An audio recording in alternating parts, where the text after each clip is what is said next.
શક્તિપીઠ અંબાજી ખાતે 51 શક્તિપીઠની પરિક્રમા યોજાનાર છે।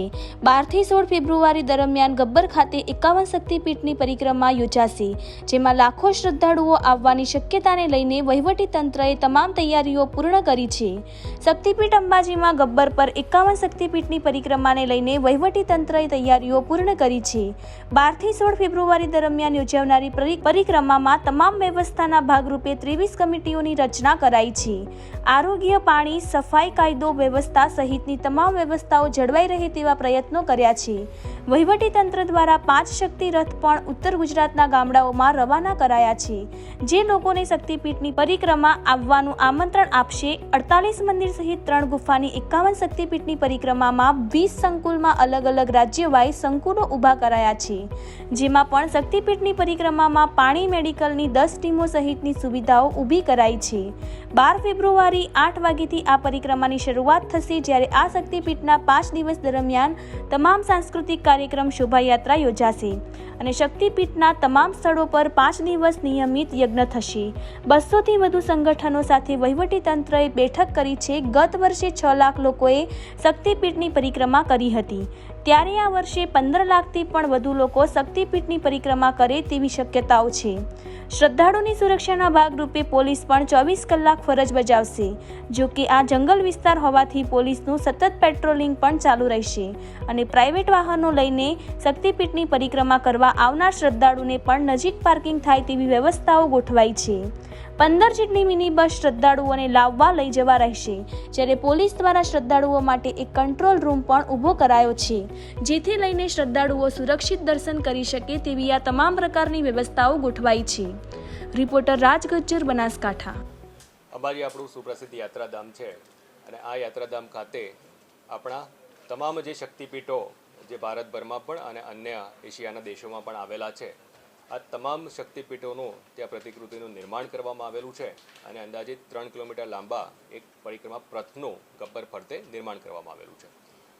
આ મંદિરો વર્ષ દરમિયાન ખુલ્લા જ રહેતા હોય છે, પરંતુ જેમ ગિરનાર ખાતે લીલી પરિક્રમા થતી હોય છે, એમ ઉત્તર ગુજરાત ખાતે પણ આપણું ગબ્બર પર્વત છે, જ્યાં મહાજ્યોત સ્વરૂપે બિરાજમાન છે, એની પરિક્રમાનું પણ એક વિશેષ મહત્ત્વ ઉપસ્થિત થાય અને જેવી રીતે ભાદરવી પૂનમમાં લાખો લોકો સ્વયંભૂ રીતે માના દર્શને પધારે છે, એમ આ 51 શક્તિપીઠના દર્શન ખાતે પણ મોટી સંખ્યામાં લોકો આવે એ માટે 12 ફેબ્રુઆરીથી લઈ 16 ફેબ્રુઆરી 5 દિવસ માટેનો 51 શક્તિપીઠ પરિક્રમા મહોત્સવનું આયોજન કરવામાં આવેલું છે।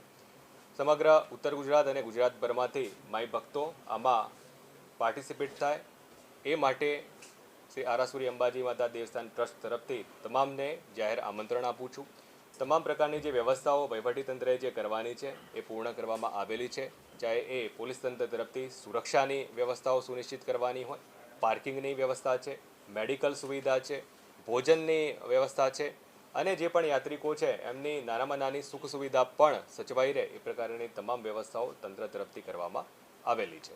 આ પરિક્રમામાં કેટલા ભક્તો આવે એવી આશંકા છે અને ભક્તો માટે કેવા પ્રકારની અલગ હોય છે? આ પરિક્રમામાં જે અપેક્ષા છે એ લગભગ 2.5 થી 2.5 લાખ લોકો આમાં આવશે અને પરિક્રમા કરશે એવી અમારી અપેક્ષા છે અને એ પ્રમાણેનું તમામ આયોજન જિલ્લા વહીવટીતંત્ર તરફથી કરવામાં આવેલું છે। દર વર્ષે જેવી રીતના ભાદરવી પૂનમ વખતે મા અંબાના ધામમાં લાખો યાત્રાળુઓ આવતા હોય છે, તેવી જ રીતે 51 શક્તિપીઠ પરિક્રમા મહોત્સવમાં આવી આ વર્ષે લાખોની સંખ્યામાં માઈ ભક્તો અને યાત્રાળુઓ આવે તેવી અપેક્ષા છે, જેના કારણે થઈને પોલીસ તંત્ર દ્વારા એક 3 લેયરનો એક બંદોબસ્ત ગોઠવવામાં આવ્યો છે। આ પરિક્રમા પથમાં રાત્રે બી ચાલુ હોય અને લોકોને રાત્રે બી પરિક્રમા પથ ઉપર જવું હોય એના માટે થઈને પોલીસ 24/7 હંમેશા તેમના બંદોબસ્ત માટે હાજર રહે તે પ્રકારનો એક બંદોબસ્તની વ્યવસ્થા ગોઠવવામાં આવી છે। આ વિસ્તાર જે છે એ આસપાસ જંગલ વિસ્તાર હોય, એ વિસ્તારમાં બી સખત પેટ્રોલિંગની જરૂર હોય, એક 3 લેયરનો એક પેટ્રોલિંગનો બંદોબસ્ત પ્લાન મૂકવામાં આવ્યો છે।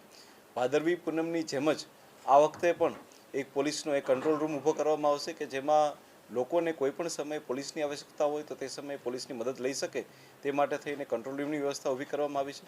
આ સિવાય લાખોની સંખ્યામાં જ્યારે લોકો આવતા હોય તો જે રૂટ છે તેની ઉપર બી પોલીસનું પેટ્રોલિંગ રહે અને કોઈ જગ્યાએ કોઈ વાહન જો ખોટકાઈ જાય તો એને તાત્કાલિક ધોરણે ખસેડી શકાય અને ટ્રાફિક જામ ના થાય તેના માટે તેને અલગ અલગ જગ્યાએ ક્રેનની બી વ્યવસ્થા કરવામાં આવેલી છે। આ પ્રકારે થઈ અને પોલીસ દ્વારા એક સુવ્યવસ્થિત પ્લાનિંગ તૈયાર કરવામાં આવ્યું છે, જેથી કરી અને માય ભક્તોને કોઈ તકલીફ ના પડે અને પોલીસ માત્ર એમની સુરક્ષા નહીં પરંતુ તેમની સાથે સહકારભર્યું વલણ કરી અને એ લોકોને આ પરિક્રમા પથમાં હંમેશા મદદરૂપ થાય તે પ્રકારનું એક સુનિશ્ચિત આયોજન